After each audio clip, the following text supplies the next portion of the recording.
Mana yaqin kunlarda yangi yil. Hamma butun dunyo nishonlaydi shuni. Butun dunyo. Musulmonlar ham, boshqasi ham arab davlatlarida toza tantana qilib ular ham nishonlar ekan. Ko'ryapmiz-ku. Bugun dunyoning nari chekkasini bemalol ko'rib o'tiraverasiz. Shu narsa endi bizni xalqda ham yo'q emas, bor. Bu sir emas. Bitta hamta yangilingiz muborak bo'lsin desa, kofir bo'ladi. Saniki ham muborak desa, bu ham kofir bo'ladi. Doim yangilik arafasida mana shu gap chiqadi. Baraka top. Kofir deyish, kofirsan degan so'zni kofirga ham aytib bo'lmaydi. Muayyan qilib kofirga mana shu kofir deb bo'lmaydi. Qarang.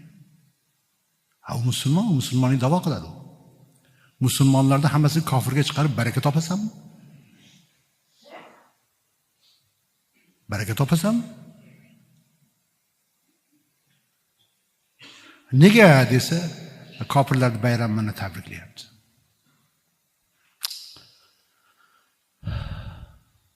Ularning bayramini kim tabrikladi?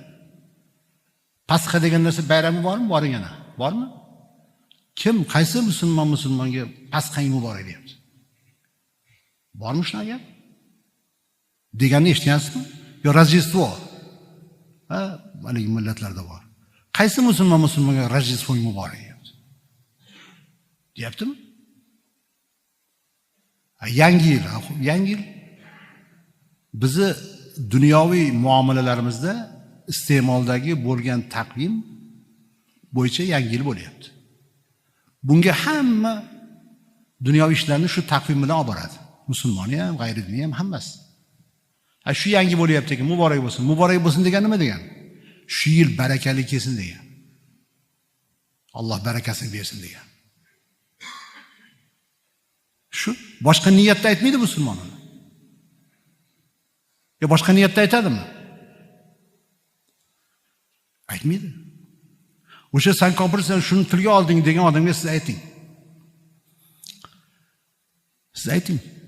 Xo'p, birodar, nechinchi yil, qaysi oyda tug'ilgansiz? Deychi. Men hijriyning palon oyi, palon kunida tug'ilganman deydimi? Deydimi bitta hamtasi? Demaydi, palon yili deydi, shu bizning yil bilan. Palon yili, palon oktyabrda tug'ilganman deydi. So'rang shuni. Nega o'zi ishlatyapti?